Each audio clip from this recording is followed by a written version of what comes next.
tu n'as pas le Saint-Esprit, tu n'iras pas au ciel. C'est que nous chantons.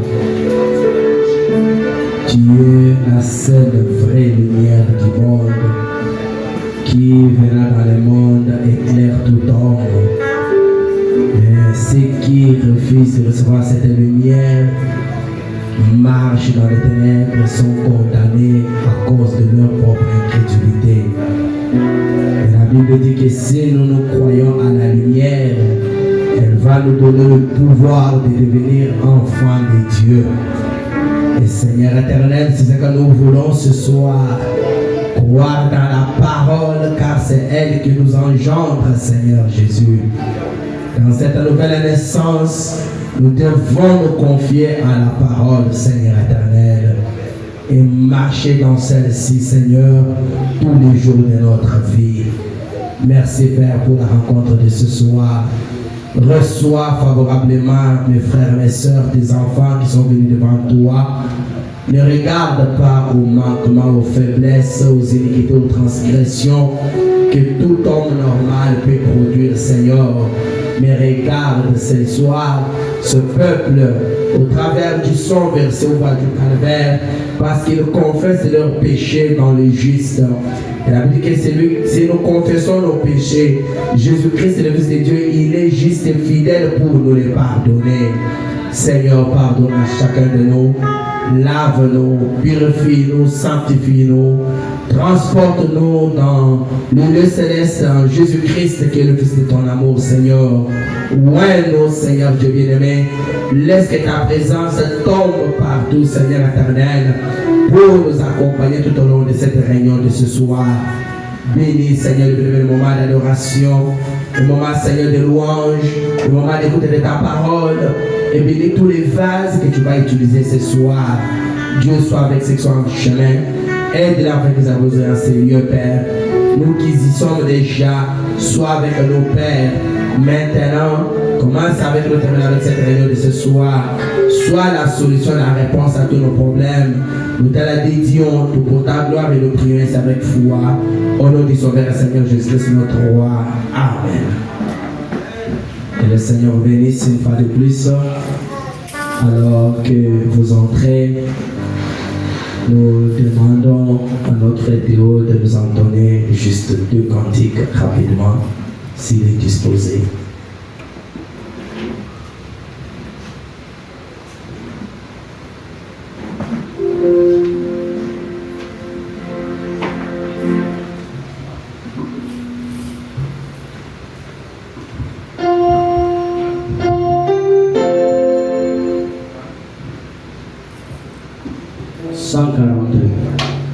Bientôt dans la douceur.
Pero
merci parce que tu nous as donné la force et tu nous as donné la vie afin que nous puissions nous retrouver ce soir autour de ta table.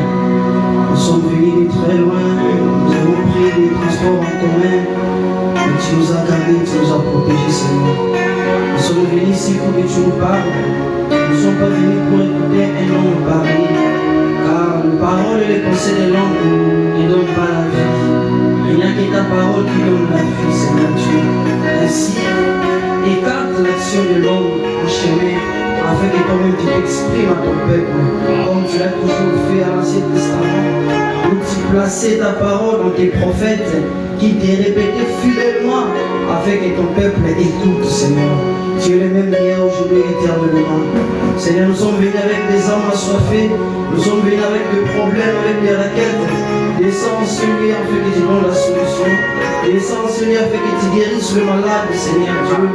Car tu as dit dans ta parole que là où cette parole sera prêchée dans sa pureté, ta puissance sera là pour accompagner cette parole. Ainsi, nous voulons que tu prennes le contrôle de cette salle, en commençant par la chair jusqu'au dernier banc, Seigneur Dieu, afin que quand nous entendons ta parole, que nos âmes puissent réagir comme tes disciples dans le chemin d'Emmaüs qui ont dit, nos cœurs ne brûlaient-ils pas quand ils nous parlaient, Seigneur. Nous voulons que nos âmes soient ravies ce soir dans le lieu céleste en Christ, afin que nous puissions recevoir toutes les bénédictions spirituelles dans le lieu céleste en Christ. Nous avons aussi demandé, Seigneur, toi qui as la capacité de voir même ce que nous ne pouvons pas prononcer de nos bouches, tu connais nos réels besoins, que tu puisses nous accorder cela dans le nom puissant de Jésus-Christ, notre Dieu. Amen. Amen. Que le Seigneur vous bénisse. Nous remercions notre Seigneur qui nous a permis d'être encore enseigné ce soir. C'est lui qui a pourvu à cette vie que nous avons maintenant. Et par la même occasion, je remercie son serviteur, notre pasteur.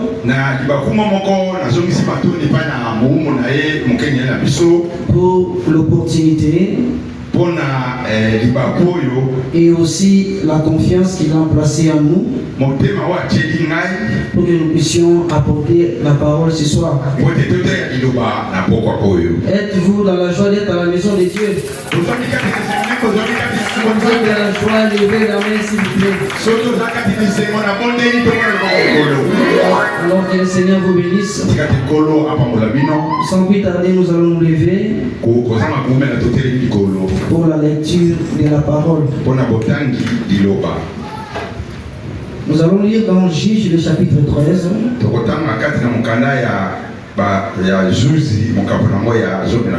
À partir du verset 3 jusqu'au verset 5. Et nous lirons également dans Juge 16 des versets 26 à verset 30. Nous commençons par le troisième verset du chapitre 13 des Juges. Un ange de l'Éternel apparut à la femme et lui dit, voici tu es stérile et tu n'as point d'enfant. Tu deviendras enceinte et tu enfanteras un fils. Maintenant prends bien garde, ne bois ni vin, ni liqueur forte, et ne mange rien d'impur, car tu vas devenir enceinte et tu enfanteras un fils. Les rasoirs ne passera point sur sa tête, parce que cet enfant sera consacré à Dieu dès le ventre de sa mère. Et ce sera lui qui commencera à délivrer Israël de la main des Philistins. Nous prenons le chapitre 16 rapidement.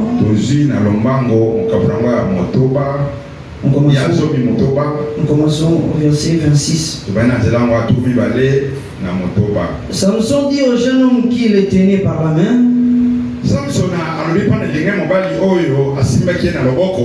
Laisse-moi afin que je puisse toucher les colonnes sur lesquelles repose la maison et m'appuyer contre elle.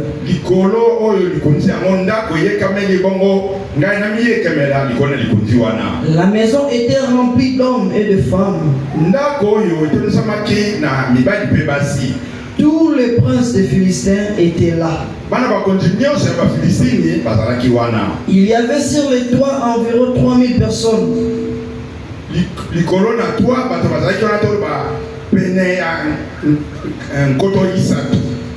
11 femmes qui regardaient Samson jouer. Alors Samson invoqua l'Éternel et dit: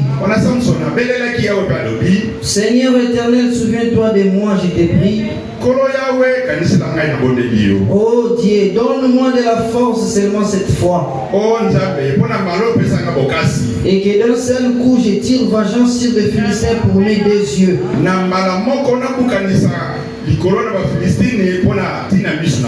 Et Samson embrassa les 2 colonnes du milieu sur lesquelles reposait la maison. Et il s'appuya contre elle.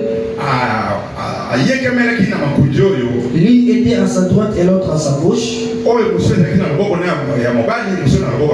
Samson dit que je meurs avec le Philistin.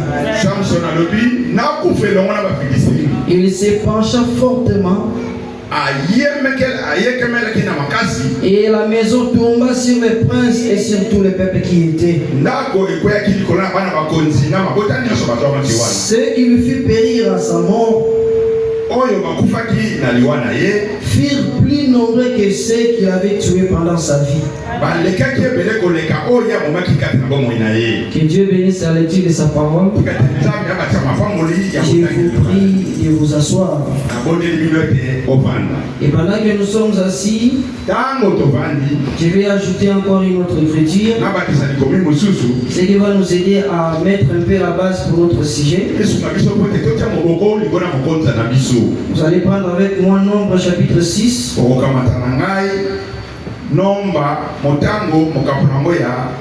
Du verset 1 à verset 5. J'aimerais que nous soyons un peu attentifs à ça pour nous aider d'être ensemble et à bien décoller. L'Éternel parla à Moïse et dit: parle aux enfants d'Israël et tu leur diras: lorsqu'un homme ou une femme se séparera des autres,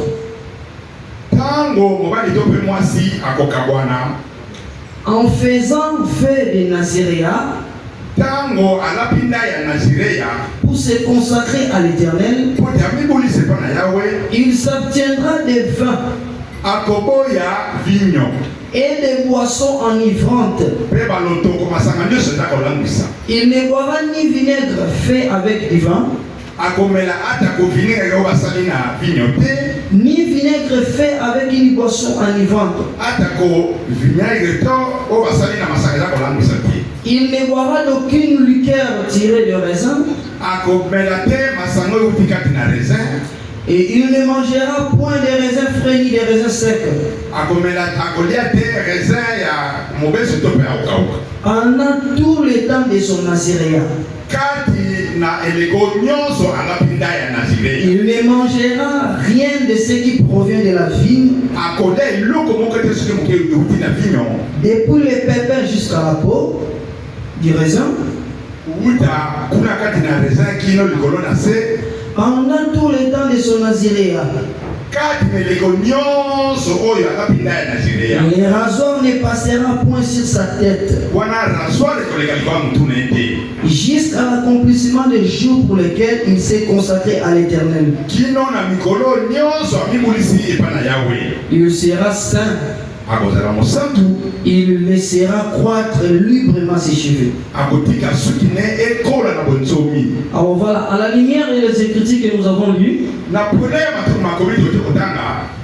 J'avais intitulé mon petit sujet le réveil du Naziréen. Alors comme nous avons lu dans la Bible, nous allons essayer de nous inspirer un peu de l'histoire de Samson, voir ce que Dieu a fait dans la vie de Samson, et voir comment est-ce que les prophètes typifient la vie de Samson par rapport à la vie de l'Église.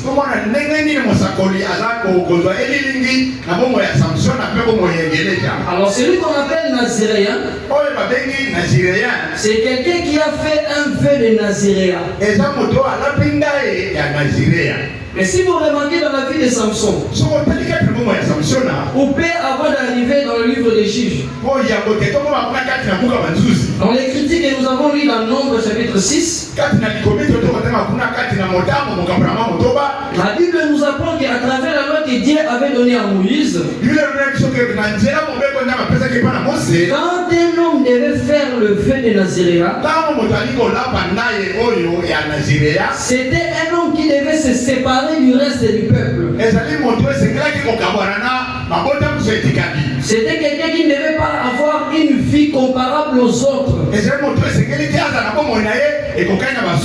De telle enseigne que la Bible nous apprend,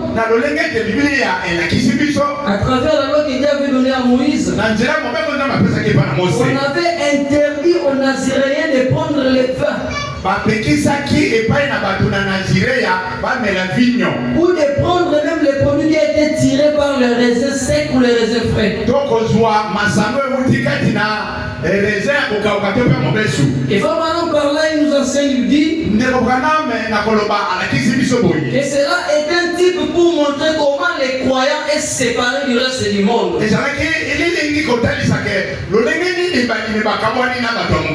que la marche des Naziréens,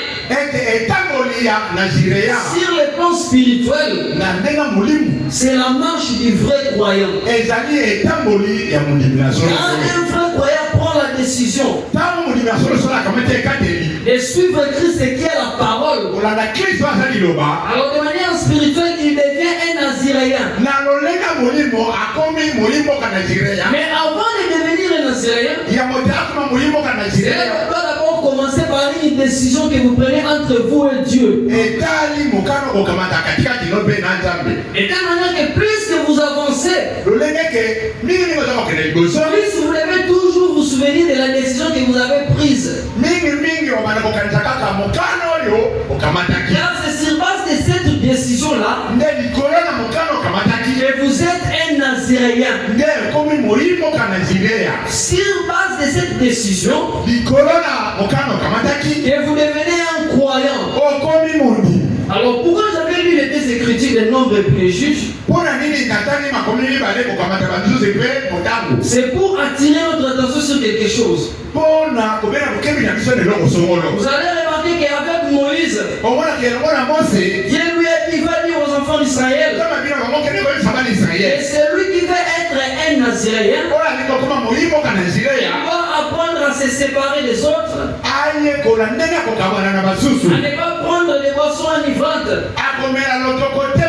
et ne pas laisser les rasoirs passer sur sa tête pendant tout le temps de son Naziréa. Mais si vous remarquez avec Samson, nous voyons quelque chose de différent par rapport à ce qu'il avait dit dans le Nombre. Frère, on dit qu'avec Samson, Samson n'a pas eu le temps de prendre de lui-même la décision d'être un Naziréen. Samson était devenu Naziréen de par la naissance. C'est comme ça l'ange avait parlé à sa mère pour lui dire que tu ne prendras pas de boissons enivrantes, car l'enfant qui naîtra de toi sera consacré dès le ventre de sa mère. C'est comme ça que Branham dit que Samson était Naziréen par la naissance. Et comme comme Samson est le type de l'église. Lokola Samson azali elilingi ekeleja. Or nous, quand nous parlons de l'église, Biso tata koloba ekeleja. nous ne parlons pas des groupes de gens, Oloba te toma bantu. mais nous parlons des individus. Tozoloba kotala moto moko moko mwasi mobali. Car vraiment on dit, Ndoto de vraiment lobi. que nous les nations ne sont pas comme les Juifs. Biso bato ne bekolo tozali kwa bayuda te. Parce que les Juifs sont sauvés en groupe comme étant une nation. Pote bayuda bango bakobikisa makati na etonga bato lokola ekolo. Mais nous sommes sauvés individuellement. Kasi biso tokobikisa moto moko na moko. Et c'est comme cela Dieu se révèle à chacun de nous de manière individuelle. Ndeko nzambe aza komipundela komimonisa epa na biso moko na moko mwasi mobali. Et c'est comme cela ce soir. Ndeko epoko oyo. Si nous disons que nous sommes les Naziréens, So tolobi ke tozali bayimboka na Nazireya. si nous disons que l'église est un Naziréen, So tolobi ke eglise eza banazireya. alors sachez bien que nous sommes en train de parler de chacun de vous. Yeba ke toza koloba na ntina moto moko na Si moko. vous dites que vous êtes croyant, So tolobi ke oza mondimi. sachez bien que vous êtes un Naziréen. Yeba ke ozali nazireya. Mais pour être Naziréen, Okoma moyimboka je nazireya. vais passer par une naissance. Esengeli olekela na mbotama songolo. Nous allons lire une citation du prophète Tokotanga likomi moko ya mosakoli. Avant de continuer un peu plus loin, Ya mote tokoba tokende mosika.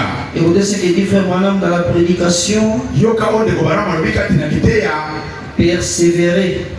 Yika mpiko. Cela a été prêché le 5 mars 64. Bateki mwana mokolo ya mitano sanza misatu mubu tuku mitano na mine. Nous allons prendre le paragraphe 52. Tokende kozwa ete na sango tuku mitano na mibale. Samson est notre homme très persévérant. Samson na oyo ezalaki mobali mosusu oyo pene ya mpiko.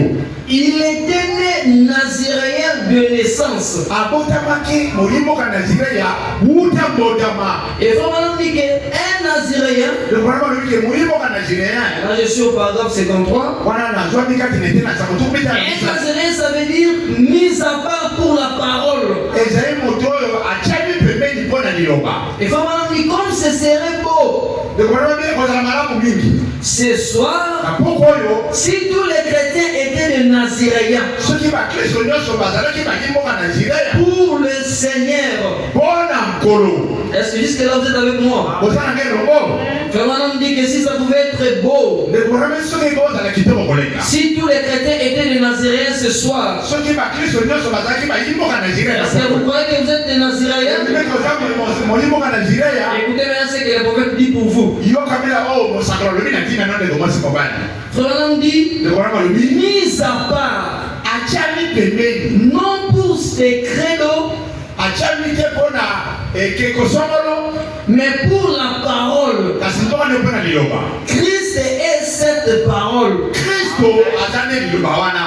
Mis à part pour la parole. Atiami pembeni pona liloba. Nous allons ajouter encore une citation du prophète. To batasuli komi moko masakoli. Donc question et réponse sur la Genèse, Kati mutuna pe ya likolo na ebandeli. paragraphe 191. Ete na sanga mokama tuku libwa na moko. Ici, Frère Branham explique comment on devient chrétien. Awa ndeko bana maza kolimbo lo ndeni na koma mkristo. Il dit ceci, Akiboye. il ne s'agit pas juste de dire Eza te baka boye pamba te boye. oui, je crois ça. Iyo na ndimeli boye. Oui, je crois que c'est comme ça. Iyo na ndimela ka boye. Je crois ça. Na ndimi yango. Oui, Iyo. ça ne suffit pas. Ekoki te.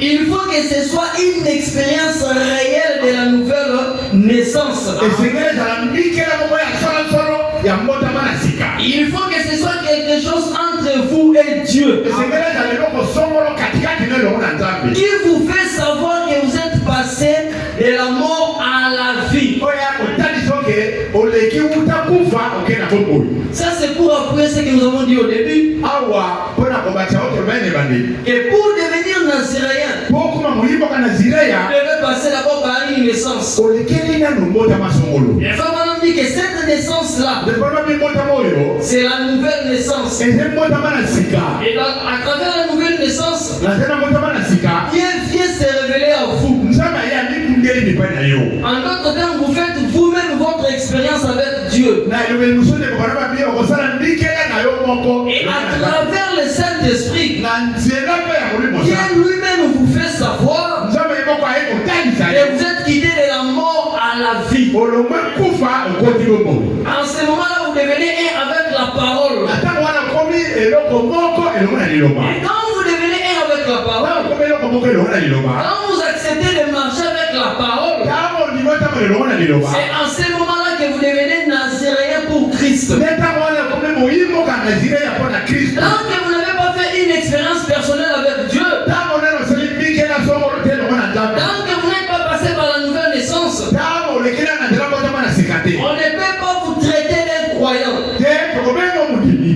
Car souvent, nous, les fois dans la vie, surtout nous qui sommes des croyants, qui sont nés dans les parents qui sont croyants du message, les mamans croyants du message,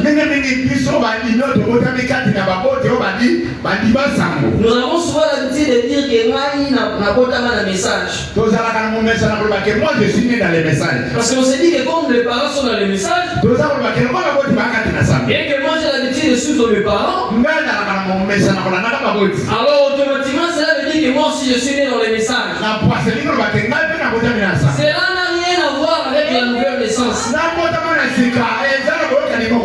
que Dieu lui-même ne s'est pas révélé à nous, de manière personnelle, on dit qu'on a souhaité se révéler de manière individuelle. Même si nos parents sont dans ces messages, sans cette expérience, nous ne sommes pas nés dans le message. On est dans le message quand on fait une expérience avec Dieu. On est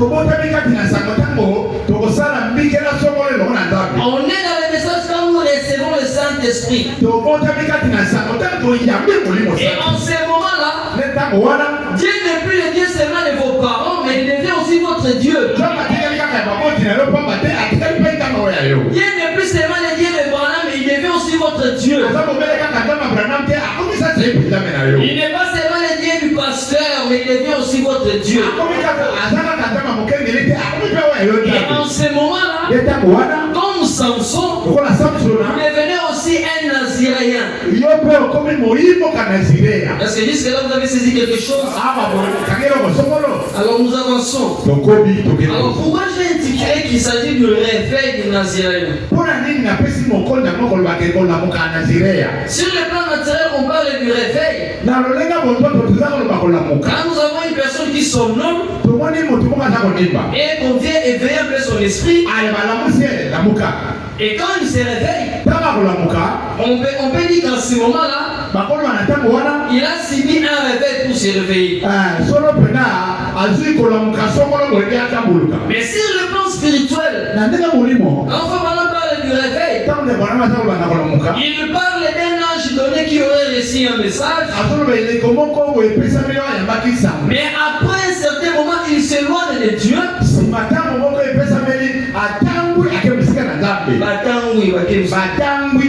Et en ce moment-là, Dieu envoie maintenant un messager. Il donne un message pour ramener les gens au droit chemin. Alors le fait de se ramener au droit chemin, c'est ce que Branham appelle le réveil. Mais notre sujet, pourquoi nous l'avons étudié le réveil du naziréen? Parce que si nous regardons la vie de Samson, nous avons remarqué qu'à un moment Samson marchait avec Dieu. Jusqu'à ce que Samson s'est éloigné des commandements de Dieu. Il est allé prendre une femme étrangère.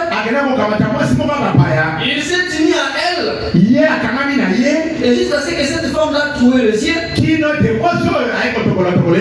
Et vous connaissez ce qui est venu après. Et dans le livre des Juges que nous avons lu au chapitre 16, on nous montre comment Samson a fait une prière pour revenir à Dieu. Et la prière que Samson avait faite, c'était cette prière qui lui a ramené dans le droit chemin. Jusqu'à ce qu'il puisse toucher les colonnes. Et que le mur, les colonnes qui touchaient les bâtisses puissent s'écrouler. Et la Bible nous apprend que le nombre de personnes que Samson avait tué ce jour-là était plus nombreux que tout ce que Samson avait tué tous les jours de sa vie. Et la façon de Samson était à revenir à la parole, c'est ce que nous avons intitulé les réveils du Naziréen. Alors nous allons essayer un peu de faire parler le prophète.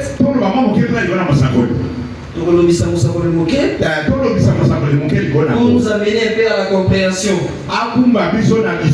Alors comme je le disais au début, et la vie de Samson, c'est la vie de l'église. Et Samson typifie l'église. Et l'église dont Samson typifie ici, il s'agit de l'église des nations. Nous allons voir maintenant comment est-ce que l'église des nations a commencé. Et comment l'église des nations a failli. Et quel a été le dernier réveil pour l'église des nations. Et avant d'avancer, de venir une chose. Ici, votre madame nous montre en disant que Dieu ne change jamais sa façon de faire les choses. Nous allons lire dans Jéhovah Jireh, première partie, le paragraphe 45. Madame dit ceci.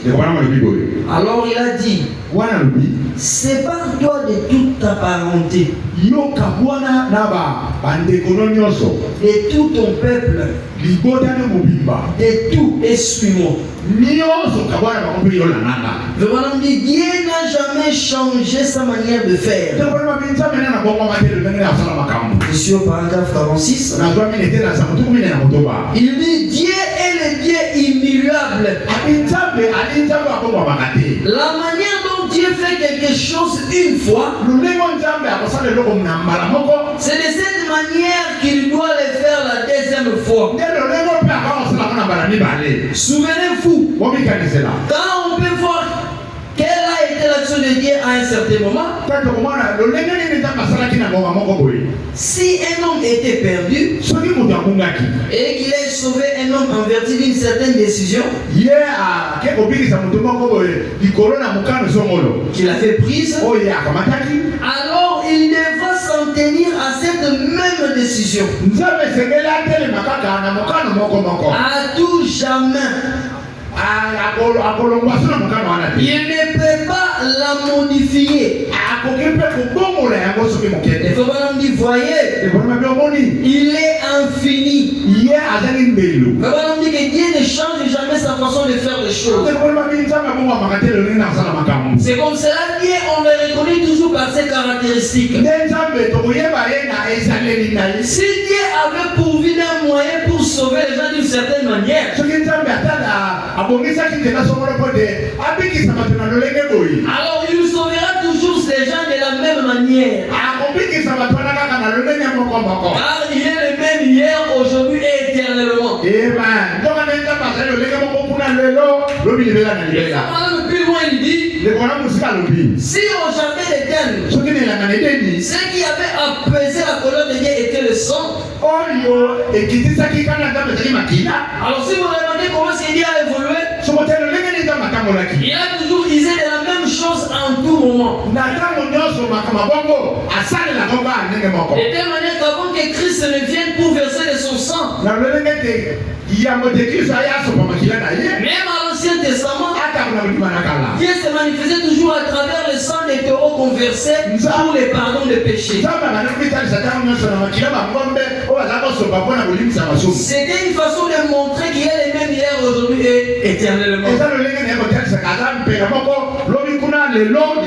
C'est pourquoi nous les hommes, nous pouvons prendre une décision aujourd'hui pour la changer demain. Nous pouvons faire des erreurs aujourd'hui pour corriger demain. On peut dire quelque chose aujourd'hui pour changer demain.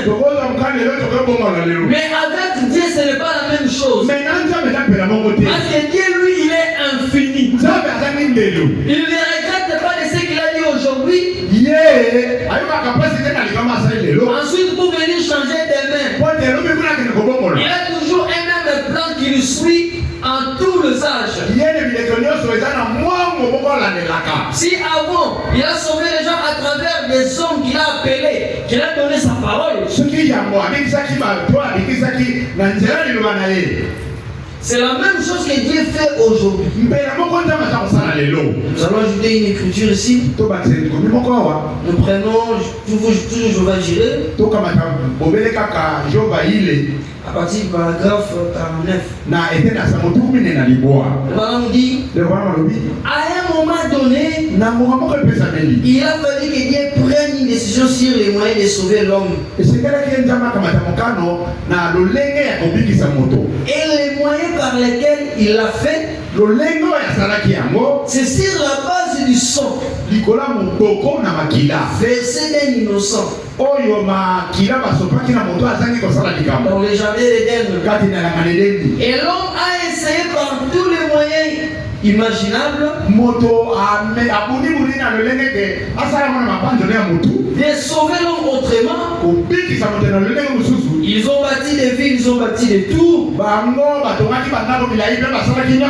Ils ont fait des organisations et des programmes pédagogiques. Et tout le reste. Et tout ça, c'est un fiasco total. Il n'y a qu'un seul moyen par lequel Dieu sauve l'homme. C'est toujours par le sang versé de l'innocent. C'est le seul moyen. C'est ça qui a été la première décision de Dieu. Il la mettait pour toujours. Et frère Balaam va plus loin, il dit, si Dieu a un jour guéri un homme, la base sur laquelle il l'a guéri, c'est sur cette base qu'il doit guérir le suivant. Quand il se trouvera dans cette situation, s'il ne le fait pas, alors il s'est trompé. Quand il a agi la première fois, au moment où il a fallu prendre la décision, quand on dit que Christ, Jésus-Christ, est le même hier, aujourd'hui, éternellement. Si dans le passé il était guérisseur, alors ce soir aussi il est guérisseur. Et demain il sera toujours guérisseur. Mais notre problème à nous, c'est de voir sur quelle base avait-il guéri hier. Si nous venons sur cette même base, alors Dieu va encore nous guérir ce soir. Parce qu'il a un Dieu qui est infaillible. Il a un Dieu qui ne faillit jamais. Quand il donne sa parole, quand il fait une promesse, il est tenu à l'accomplir. Mais souvent le problème ce n'est pas Dieu mais c'est nous-mêmes. Comment venons-nous auprès de Dieu? Sur quelle base et sur quelle attitude? C'est tout ce que nous pouvons avoir comme résultat. Cela doit aussi dépendre de notre attitude envers Dieu. Car l'attitude et l'atmosphère que nous avons, cela pousse bien à agir. Et cela produit le résultat. Comme je le disais au début, les Samson étaient le type de l'église. Nous allons remarquer dans la vie de Samson, Samson est allé aimer une femme étrangère qu'on appelait Delilah. Et Delilah a fait les efforts pour essayer de savoir quel était le secret de la force de Samson.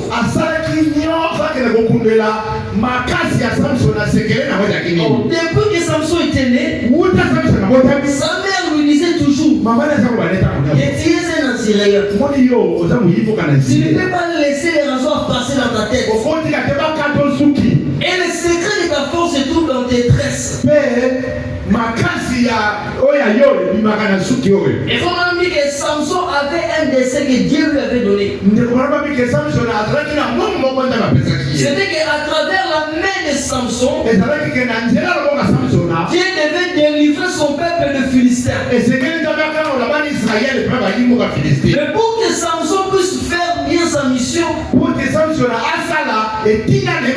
devait toujours être attaché à son vœu de Nazareth. Il devait toujours protéger ce qui faisait sa force. Et il faut même dire que la force de Samson qui était dans ce stress,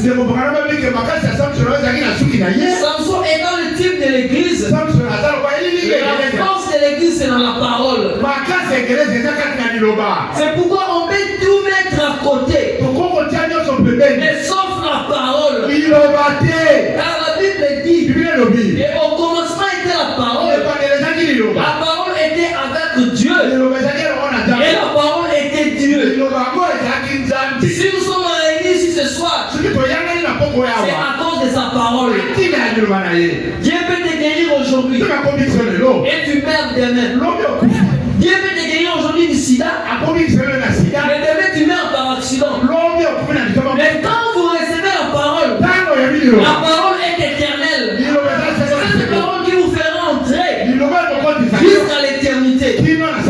Est-ce qu'on peut dire amen? Maintenant nous allons remarquer que Samson s'est laissé faire avoir par Delilah. Jusqu'à ce qu'il a même lui-même livré les secrets de sa force à Delilah. En lui disant que quand je regarde mes tresses là, on m'a dit que je ne peux pas couper ces tresses. Parce que la force que j'ai là, c'est la vie de mes tresses. Mais quand il a remarqué ça, or elle était venue pour une mission. Sa mission était de découvrir là où était la force de Delilah. Excusez-moi. Il faut mieux remarquer qu'une femme a toujours typifié l'église. Alors de la même manière que Delilah a séduit Samson, c'est de la même manière que l'église qui avait commencé à la Pentecôte, par la manifestation du Saint-Esprit, au cours des âges, a été séduit au concile de Nicée. Qu'est-ce qu'ils ont fait au concile de Nicée? Ils se sont attaqués à ce qui faisait la force de l'église. Et ce qui faisait la force de l'église était la parole. C'est pourquoi le diable, quand il veut faire séduire une église, il ne viendra pas à travers le chant.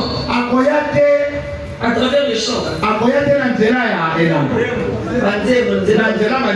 Il ne viendra pas à travers, je sais, des dons de vision ou de prophétie. Mais il va toujours s'attaquer à la parole. Parce qu'il sait que notre force que nous avons se trouve dans la parole. Et c'est comme ça que nous allons lire une écriture ici. Dans la prédication, une fois encore, les paragraphes 34. Et c'est exactement ce que cette Jézabel a fait à l'église. Il faut toujours vous rappeler de ça quand nous évoluons. Samson qui était un Nazaréen par la naissance. L'église aussi, l'église de Dieu aussi a commencé a naquit à partir de la Pentecôte. Et l'église de Dieu a commencé à évoluer comme Samson s'est évolué. Jusqu'à ce que l'ennemi accède à la force de Samson.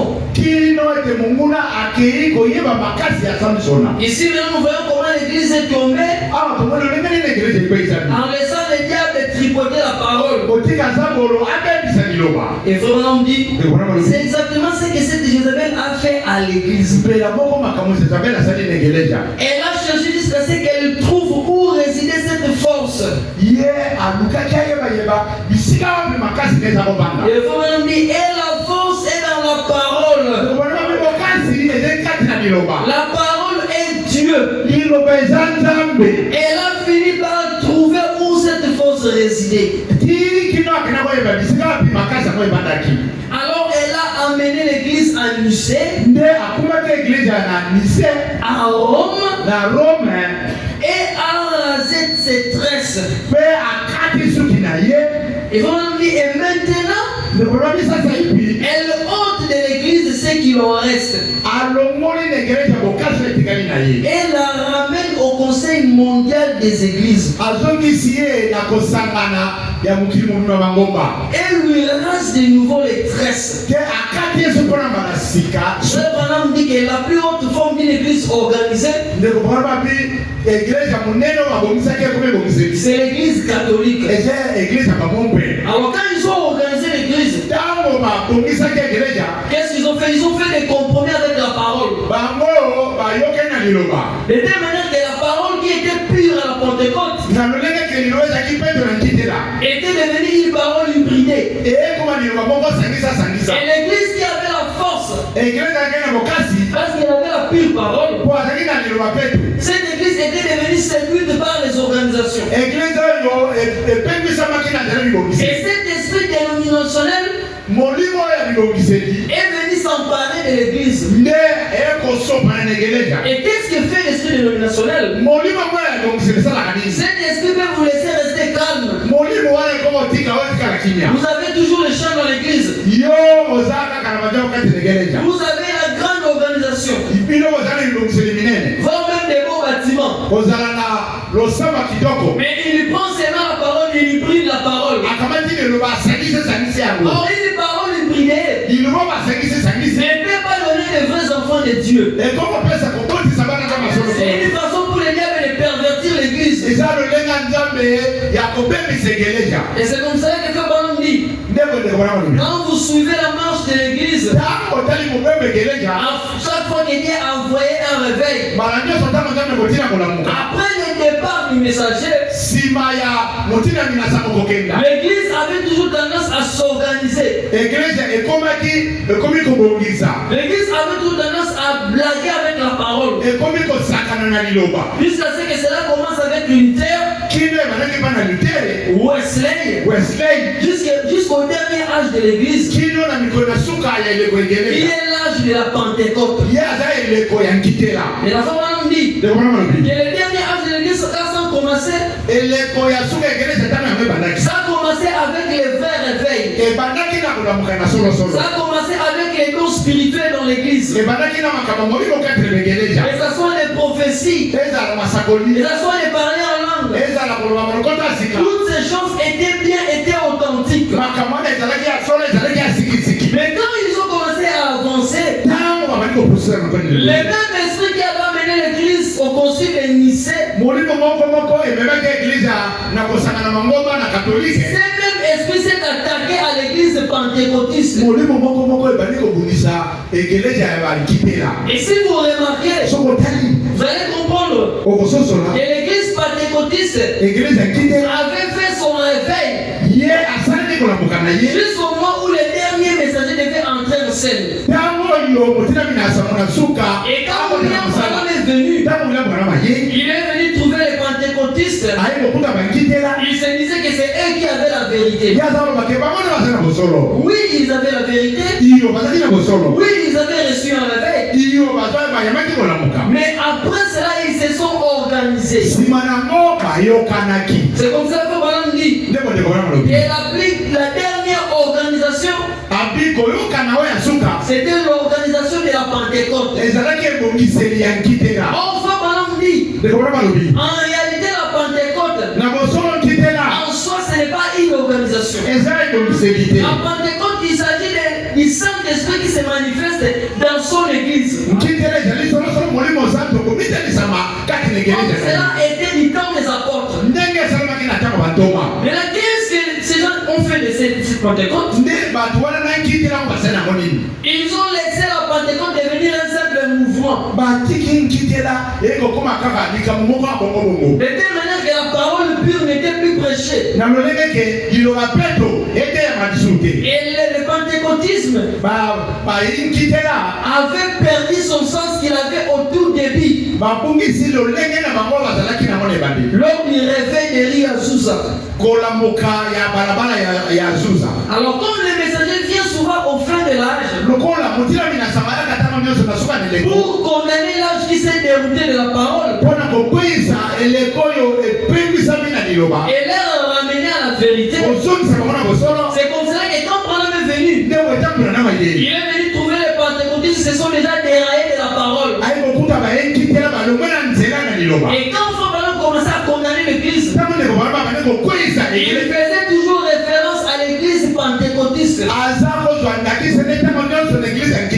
Pourquoi il faisait référence à l'église pentecôtiste? Parce que c'était l'église qui était censée garder la pureté de la parole. Parce qu'à chaque fois qu'il y a envoyé un messager, quand Luther était venu, il est venu avec un message qui a provoqué le réveil. Mais après son départ, les gens se sont organisés.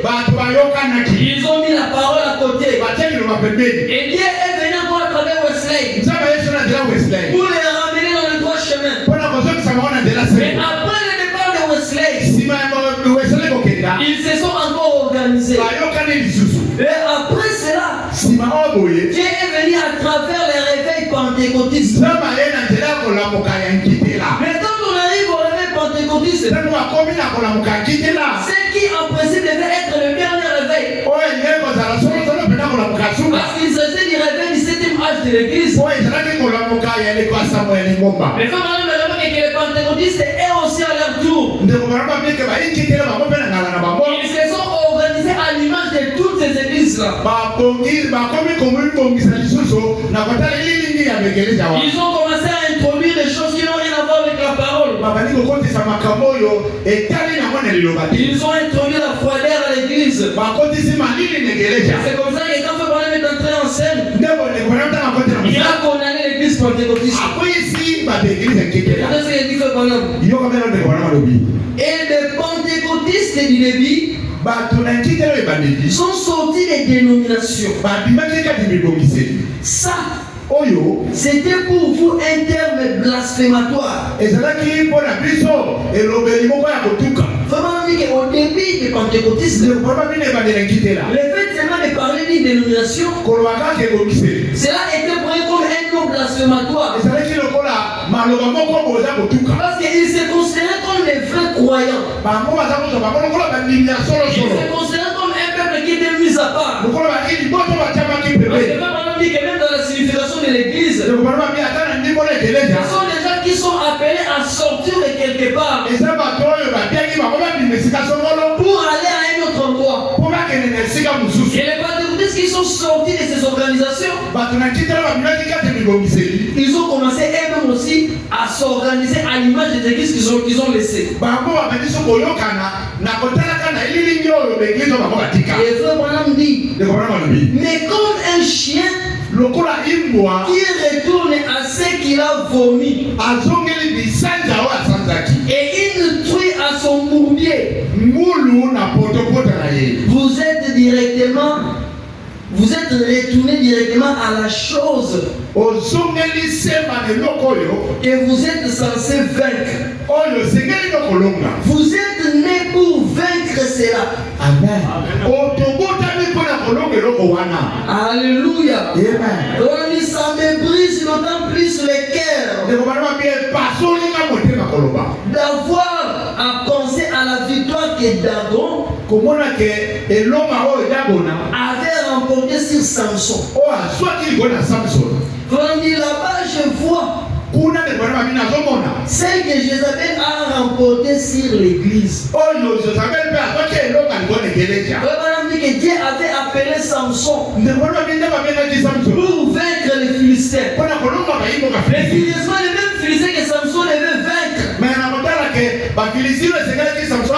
c'était les mêmes Philistins qui ont attrapé Samson. Et il faut dit que Dieu a appelé l'église pour combattre les dénominations dénominations. Ici, quand on parle de combattre de dénomination, nous ne parlons pas des individus qui sont là-bas. Parce que parmi eux, il y a aussi des gens que Dieu peut appeler pour venir ici. S'ils sont des ennemis de Dieu. Mais nous parlons plutôt de l'esprit qui agit parmi les dénominations. Et si vous regardez bien, ce même esprit a été venu sur les pentecôtistes. L'esprit de l'organisation. Et ce même esprit-là nous a poursuivis même ici dans mes églises du message. De telle manière que les gens ont tendance à vouloir rejeter la parole. Ils ont tendance à vouloir s'organiser à l'image des pentecôtistes. Et laisse-moi qu'il faut m'a dit. Et même de l'autre côté, il continuera à crier et à dire à l'épouse de revenir à la parole. Et c'est comme ça que quand Fabana est venu, il a commencé à conduire sur les pentecôtistes. Au début de son ministère, quand il faisait des réunions de prière, des réunions de réveil, où il y avait des gens qui guérissaient de leur maladie, les pentecôtistes l'ont beaucoup aimé. Mais quand il a commencé à leur rappeler de revenir dans l'ordre de la parole, Frère Branham a été rejeté. Oh, Frère Branham a été rejeté, c'est vrai. Mais il était venu pour un peuple spécial. Et ces peuples pour lesquels Frère Branham était venu, c'est vous et moi. Nous sommes ces élus de Dieu pour lesquels Branham a été rejeté, afin que nous puissions recevoir ces messages. Est-ce qu'on peut dire Amen? Écoutez maintenant ce que dit Frère Branham. Je suis dans la prédication une fois encore. Et paragraphe 57. Frère Branham dit: et voici la dernière organisation de l'église, la Pentecôte, cet après-midi. Elle est tout aussi vaincue qu'elle était Samson. Peut-être ne le croirez-vous pas, mais si vous voulez bien ouvrir votre esprit à la parole, vous verrez que c'est la vérité. On lui faisait faire des tours pour divertir. Vous allez voir ce qui est arrivé à la vie de Samson. Vraiment, on dit que l'une de ces erreurs que Samson avait commis, c'est parce que Samson a donné sa force au service de Dieu. Mais il a pris le cœur, il a donné à Delilah. Oh, en donnant son cœur à Delilah, c'est là où il avait commis la plus grosse erreur. Et Robert dit que Dieu ne veut pas qu'on se donne à lui en partie. Dieu veut que nous puissions nous abandonner totalement à lui. Ce n'est pas que si Dieu vous donne un petit don de chant, ou peut-être un don de prophétie, vous prenez seulement ces dons-là, vous mettez à la disposition de Dieu. Mais vous prenez les cœurs, vous attachez aux choses du monde. C'est ça l'erreur que Samson avait commis. C'est pourquoi Dieu dit à travers son prophète que nous sommes censés nous donner entièrement à Dieu. De toute notre âme, de tout notre esprit et de tout notre corps. Et quand nous serons en mesure de nous donner totalement à Dieu, c'est à ce moment que nous serons appelés les vrais Naziréens. Nous allons lire encore une écriture ici, dans la même prédication, et paragraphe 46. Frère Branham parle ici de la vie d'abandon qu'il faut pour un chrétien. Frère Branham dit que mais vous devez abandonner votre âme. votre corps, votre esprit, votre force, tout ce que vous êtes à la volonté de Dieu et devenir son prisonnier. Vous serez forcément prisonnier de quelqu'un. Vous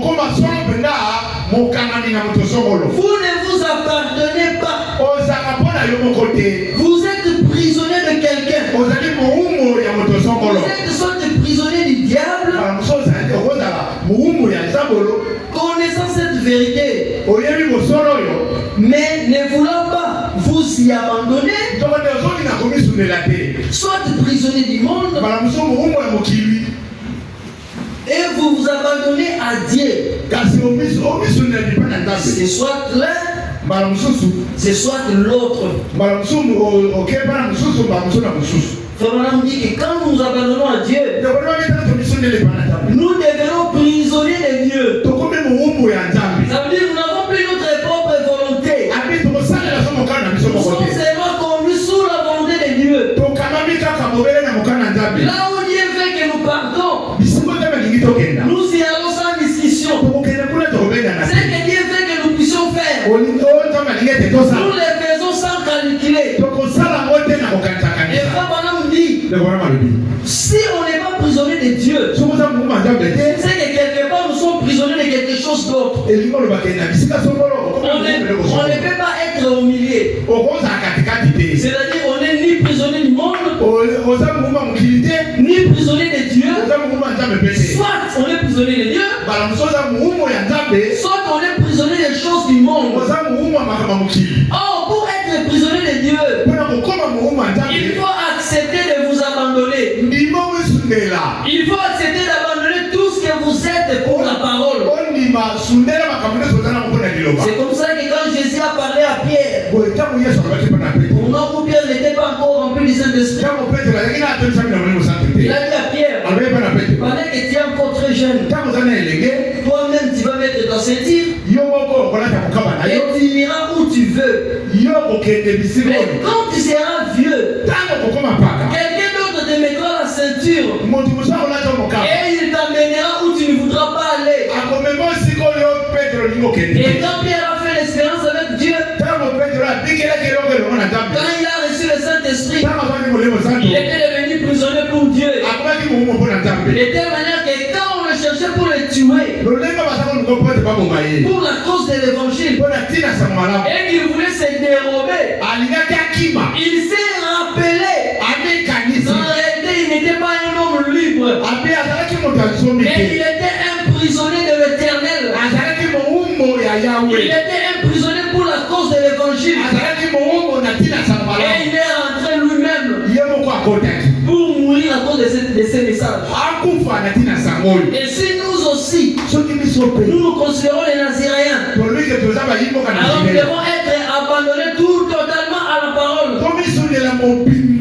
De telle manière que Dieu lui-même puisse décider notre sort. Et quand nous serons à ce niveau-là, alors nous pourrons dire que nous sommes réellement les Naziréens de l'Éternel. Alors Frère Branham dit, c'était comme cela avec l'Église. Quand l'Église s'est déroutée de la parole, Dieu a envoyé un messager pour nous ramener à la parole. Alors la mission avait été donnée à William Aaron Branham de ramener les cœurs des enfants au Père. Et comme on a dit que ramener nos cœurs au Père apostolique, c'est de nous ramener à la Pentecôte. Mais cette fois-ci, pas nous ramener à la Pentecôte comme organisation, mais nous ramener à la vraie Pentecôte. Et pour être sûr que nous sommes réellement à la Pentecôte, c'est que c'est même Dieu-là qui a agi le jour de la Pentecôte. Au début de l'église, il doit être le même Dieu qui doit agir parmi nous ce soir. Et si nous voulons savoir que nous sommes une vraie église, nous devons regarder aux caractéristiques de la première église. pour confirmer que nous sommes aussi la vraie église. Est-ce qu'on peut dire Amen? Et quand nous avons remarqué dans la vie de Samson, Samson arrivé à ce jour-là où on l'avait arrêté. Il a commencé à se rappeler de la mission que Dieu lui avait donnée. Il s'est rendu compte que lui qui devait vaincre les Philistins, mais en ce moment-là, les Philistins l'ont vaincu. Et Samson, il dit qu'il avait encore tous les muscles qu'il pouvait avoir. Mais les traces qui faisaient sa force n'étaient plus là. Et maintenant que Samson ne peut plus sentir la même onction pour se battre. Parce que la même force lui avait quitté. Et c'est la même image avec l'église. Quand le diable est envenime la parole, quand le diable vient tripoter la parole, il peut vous laisser les beaux bâtiments, il peut vous laisser des sensations, mais en réalité vous avez déjà perdu la vraie chose. Alors comme les noms sont significatifs, j'aimerais dire à l'épée du roi Tabernacle ce soir que le nom de votre assemblée a une signification très surnaturelle. Parce que l'épée du roi dont on parle, il s'agit de la parole qui a été révélée à notre temps. S'il y a une chose que vous devez garder avec jalousie, il s'agit de la pureté de la parole. Alors le diable, s'il veut s'attaquer à nous ici, il va chercher là où se trouve notre force. Et notre force est dans la parole. C'est là où il va s'attaquer. C'est comme ça que nous sommes censés attacher toujours notre âme à la parole. Ainsi, pour conclure, je vais lire une citation du prophète. Dans la prédication, les esprits séducteurs, le paragraphe 56. Ici, maintenant, nous fixe pour nous faire voir quel est le réveil en réalité. Je préférerais adorer dans une mission.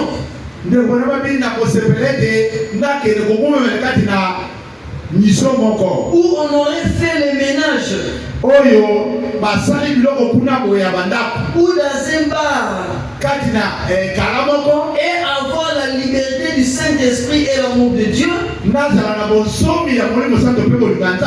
qui brûle dans le cœur, plutôt que d'être assis dans la plus grande cathédrale du monde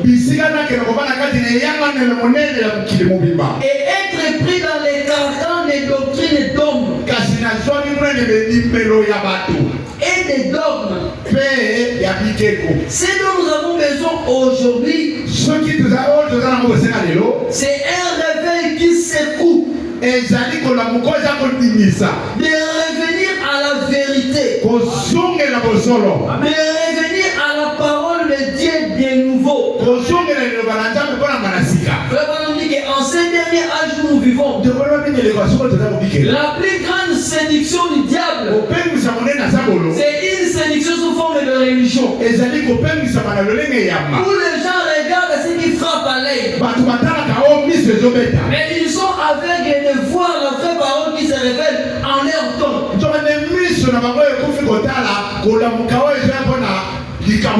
Ils veulent voir des grandes églises, ils veulent voir des grands bâtiments. Or en réalité, Dieu lui est là où se trouve sa parole. Pour Dieu, il n'est pas question de nombre.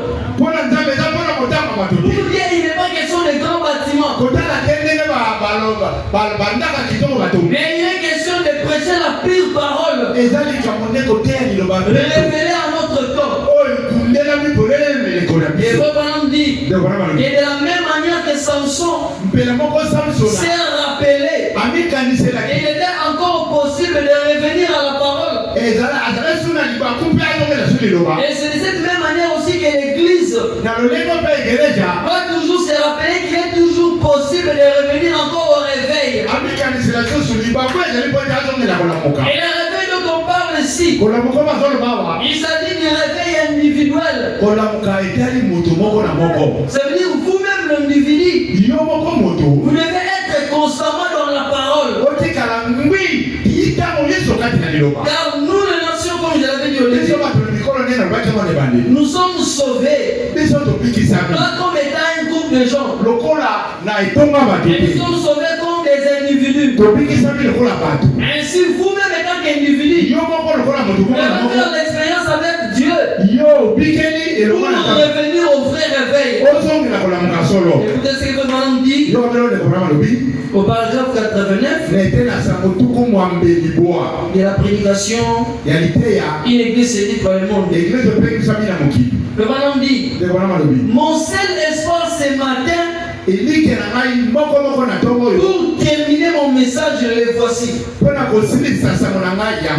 Pendant que Samson était lié, une nouvelle chevelure a poussé. Oh Dieu, envoie-nous une autre église juste avant la fin des temps. Une église telle que la puissance du Saint-Esprit puisse la pénétrer dans la démonstration de l'Esprit et que Marc 16 puisse accompagner l'église. Que Acte 4 Acte 38 tout cela accompagne constamment l'église.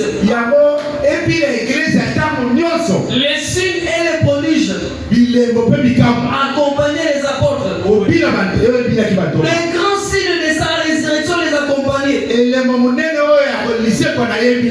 Pendant que nous sommes en prison assurément, Dieu est en train de faire pousser une chevelure quelque part en vue de la dernière grande mise à mort. Et vous m'avez dit que la dernière grande mise à mort pour Samson, c'était la dernière fois où Samson avait crié. Et encore une fois, Seigneur. Et cela avait marqué le dernier réveil de Samson. Mais pour nous, l'église, il suffit de revenir à la parole. Et Dieu est tenu d'accomplir tout ce qu'il a accompli à l'église au commencement. Car il est alpha et oméga. S'il a commencé par les signes et les prodiges, alors il finira par les signes et les prodiges. Car il est encore le même Dieu ce soir. Il suffit tout simplement nous et nous puissions nous approcher avec la même attitude que ce que les croyants d'autrefois avaient. Et le madame dit quelque part en vue de la dernière grande mise à mort, puisse-t-il être celui-là? Toi, ami chrétien qui est ici ce matin, pour nous ce soir, puisse-t-il être celui dont la force commence à augmenter? Je prie que ce message ce soir et dans les pays où il parviendra, et ici je peux dire et au Congo Kinshasa où il parviendra, j'espère que ce message contribuera à fournir à votre système la vitamine qui produira à nouveau dans votre vie et la puissance spirituelle. Est-ce qu'on peut dire Amen? Est-ce que les Nazaréens sont là ce soir? Alors nous croyons que Dieu est le même hier, aujourd'hui et éternellement. Devant toute situation, rappelez-vous de ce que Samson avait fait comme prière. Et encore une seule fois, et je puisse mourir envers mes ennemis ce soir. Et je peux se mourir avec cette maladie ce soir. Et de la même manière que Samson est revenu à la parole.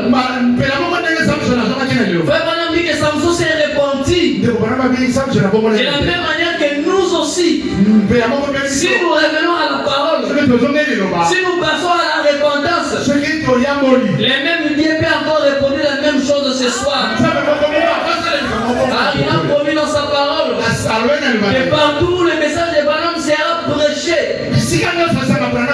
La même onction qui a conduit Frère Branham. La même onction qui l'a accompagné. Pendant que Branham n'est pas là physiquement, et ce même ange éternel est avec nous. Et il marche avec son peuple. Et moi je crois que devant toute situation, Dieu peut-il encore trouver une solution ce soir. Comme il a trouvé une solution dans le passé. Car s'il ne le fait pas, alors il n'est pas le même hier, aujourd'hui, éternellement. Et s'il est le même hier, aujourd'hui, éternellement, il verra encore la même chose ce soir, comme il a fait dans le passé. Que le Seigneur vous bénisse. Amen.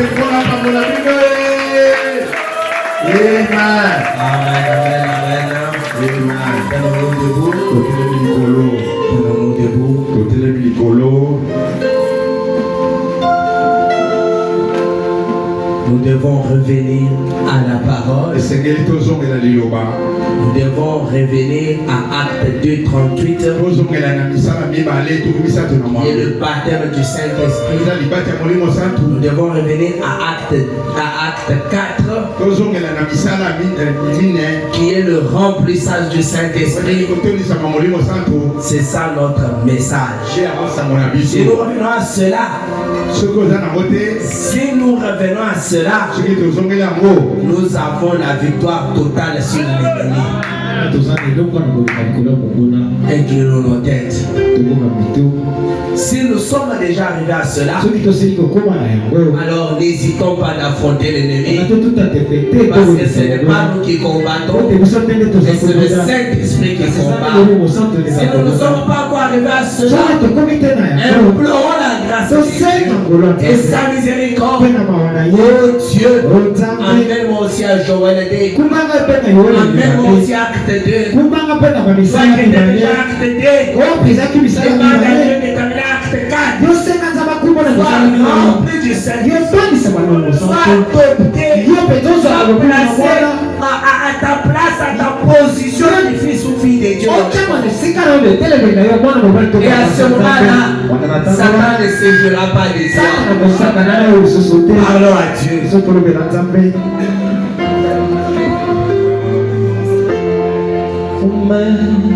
Pour la Seigneur, et que ta flamme brille dans mon cœur,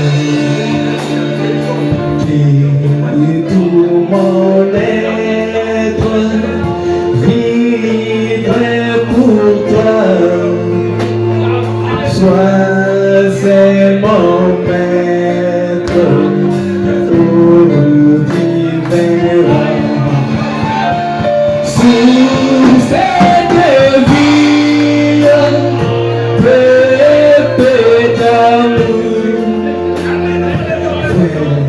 Toi j'écris la nuit, les jours, oh et dans ma plainte, sois mon soutien, calme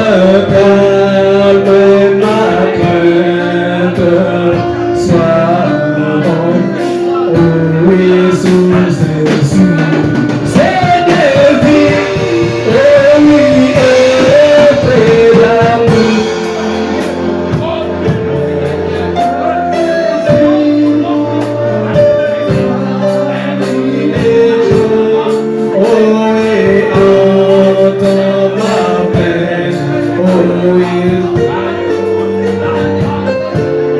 Calme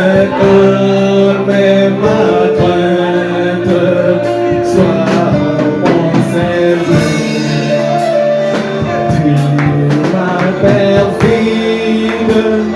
Oh, gardez-moi, viens, sois mon guide, je suis parfait. Oh oui, la rivoire, tout à mes yeux, Jésus soit mon étoile. Oh, et source c'est des vies, oh oui,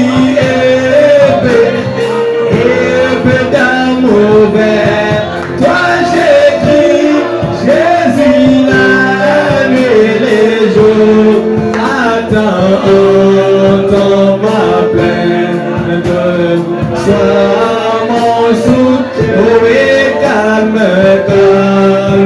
ma crainte,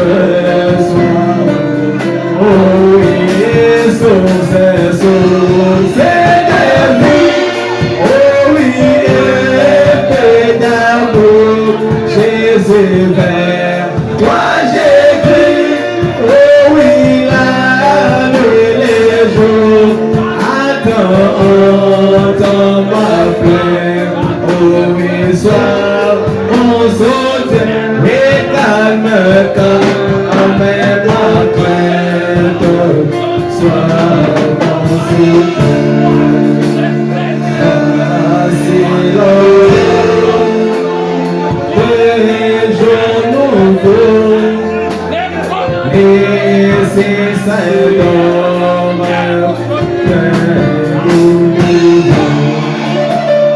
Jésus s'appelle pour toi j'ai mis, oh élevons nos têtes, il va poser vrai sur ses sous, c'est des vies, oh oui, épée d'amour, vers toi j'ai mis, oh et la nuit les jours, calme ma peine, oh et sois mon soutien, oh et calme ma crainte, sois, oh c'est vrai sur ces vies, oh oui, épée d'amour, oh oui, vers toi j'écris, oh oui, la nuit les jours, oh et calme ma crainte, oh et sois mon soutien, oh et calme ma crainte, sois mon soutien. Lorsqu'elle sauve ma paix, de l'argent gérer comme lorsqu'elle la paix, gérer comme je serai quelque part pour mon père. Et moi je serai quelque part, au moins je serai quelque part, et oui, quelque part, pour l'entendre. Oh moi je serai, oh oui, et moi je serai quelque part, quelque part, pour entendre mon nom. Oui, si mon cœur, oui, quand il m'appelle, si mon cœur est droit, j'entends. Oh oui, moi, si mon cœur est droit, c'est vrai, je serai quelque part pour longtemps. Oh oui, moi, je serai quelque part, et moi, je serai quelque part, quelque part.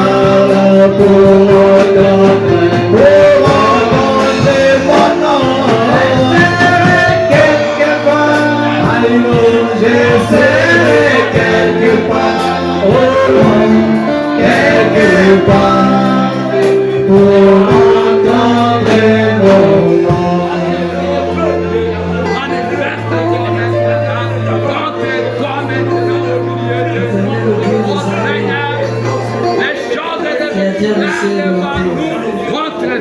Toi qui es éternel, tu n'as ni commencement de vie ni fin de vie.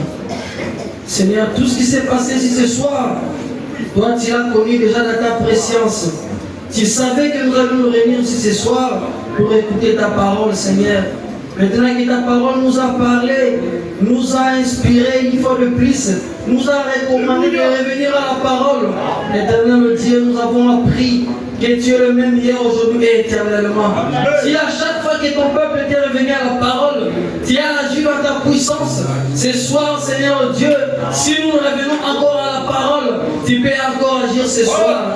Car tu as agi dans ta parole et gardé toujours les mêmes caractéristiques dans tous les âges. C'est pourquoi les prophètes nous ont enseigné. Si vous voulez voir Dieu agir, vous devez d'abord connaître ses caractéristiques. Car c'est un Dieu qui ne change pas. Sa première façon de faire les choses et la dernière manière de faire les choses.